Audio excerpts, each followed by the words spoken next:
നമസ്കാരം. റാഫ് ഫുട്ബോളിലേക്ക് അവർക്കും സ്വാഗതം. ഒന്നാം സ്ഥാനക്കാരായ റയൽ മാഡ്രിഡ് സമനിലയിൽ കുരുങ്ങിയ ഒരു മാച്ച് വീക്ക്. രണ്ടാം സ്ഥാനക്കാരായ ജിറോണ തോറ്റൊരു മാച്ച് ഡേ. FC ബാഴ്സലോണയ്ക്ക് ലാലിഗയിലെ തങ്ങളുടെ സ്ഥാനം മെച്ചപ്പെടുത്താൻ പറ്റിയ അവസരമായിരുന്നു. വിജയിച്ചിരുന്നെങ്കിൽ അവർക്ക് രണ്ടാം സ്ഥാനത്തേക്ക് കടക്കാൻ പറ്റുമായിരുന്നു. പക്ഷേ അവസരം ബാഴ്സലോണ നശിപ്പിച്ച് കളഞ്ഞിരിക്കുന്നു. അത്ലറ്റിക് ക്ലബ് ബിൽബാവോയോട് ഗോൾ രഹിത സമനിലയിൽ പിരിഞ്ഞിരിക്കുന്നു.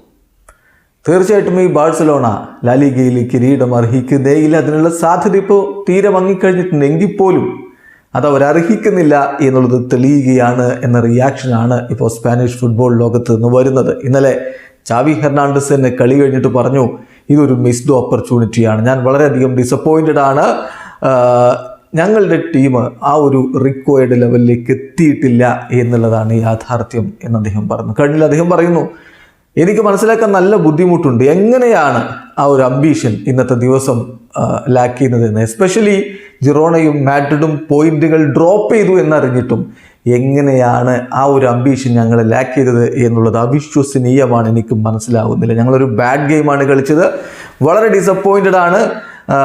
ഒരിക്കലും ഈ ഒരു മത്സരം വിജയിക്കുമെന്നൊരു സെൻസേഷൻ എനിക്ക് ഇന്നത്തെ ദിവസം ഉണ്ടായിട്ടേ ഇല്ല എന്നാണ് അദ്ദേഹം പറഞ്ഞത്. അതേസമയം ശക്തമായിട്ടുള്ള വിമർശനങ്ങൾ ഇപ്പോൾ ചാവിക്കെതിരെയൊക്കെ ഉയർന്നു വരികയാണ്. ഇപ്പം ജോസഫ് പെഡ്രോള് എൽ ചിരിങ്കിറ്റോ TV-യുടെ ജേർണലിസ്റ്റാണ്. അദ്ദേഹം പറയുന്നത്, മാഡ്രിഡ് ഇന്നലെ ഡ്രോ ആയി, ജിറോണ ഇന്ന് തോറ്റു. അത്ലറ്റിക് ക്ലബ് ബിൽബാവോ 3 ദിവസങ്ങൾക്ക് മുമ്പ് കളിച്ചവരാണ്, അവർക്ക് ആകെ 3 ദിവസത്തെ റെസ്റ്റേ കിട്ടിയിട്ടുള്ളൂ. ബാഴ്സക്ക് എൻഡർ വീക്ക് റെസ്റ്റ് കിട്ടി.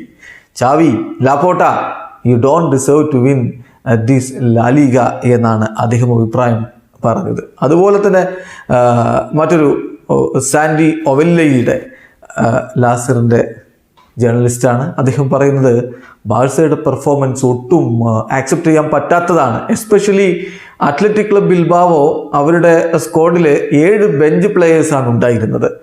അങ്ങനെ അവർ കളിച്ചിട്ട് ബാഴ്സലോണക്ക് ഒരു മികവും കാണിക്കാൻ പറ്റിയില്ല എന്നുള്ളത് വളരെ നിരാശാജനകമായിട്ടുള്ള കാര്യമാണ് എന്ന് തന്നെ തുറന്നങ്ങ് പറയുന്നു. എന്തായാലും ബാഴ്സലോണയെ സംബന്ധിച്ചിടത്തോളം ലെവൻഡോസ്കിയൊക്കെ 90 മിനിറ്റ് കളിച്ചിട്ടും ഒരു ഗോൾ പോലും നേടാൻ കഴിയാത്തൊരവസ്ഥ. അതുപോലെ തന്നെ പരിക്കിൻ്റെ പ്രശ്നം വന്നു. ഫ്രങ്കി ഡിയോങ്ങും പെഡ്രിയും പരിക്കേറ്റ് പുറത്തേക്ക് പോകുന്നത് കണ്ടു. അപ്പോൾ അതൊക്കെ അവർക്ക് വലിയ തിരിച്ചടിയായിട്ട് മാറിയിട്ടുണ്ട്. ഇത്തരമൊരു ഘട്ടത്തിൽ വിക്ടർ റോക്കിനെ പോലുള്ള താരത്തെ, അതായത് 90 മിനിറ്റ് കളിച്ചിട്ടും ഒരു ഗോൾ പോലും വരാതെ ലെവൻഡോസ്കിയെ തുടരുന്നു. എന്നാൽ മികച്ച ഗോൾ സ്കോറിംഗ് കപ്പാസിറ്റി ഉണ്ട് എന്ന് കരുതപ്പെടുന്ന ടാലൻറ്റഡ് ആയിട്ടുള്ള റോക്കിനെ പോലെ ഒരാളെ ഇറക്കാതിരുന്നതും വലിയ വിമർശനങ്ങൾക്ക് ഇപ്പോൾ വഴിവെച്ചിട്ടുണ്ട്. വീഡിയോ അവസാനിക്കുന്ന ഫുട്ബോൾ ലോകത്തെ കൂടുതൽ വിശേഷങ്ങളുമായി റാഫ് ടോക്സ് എത്താം.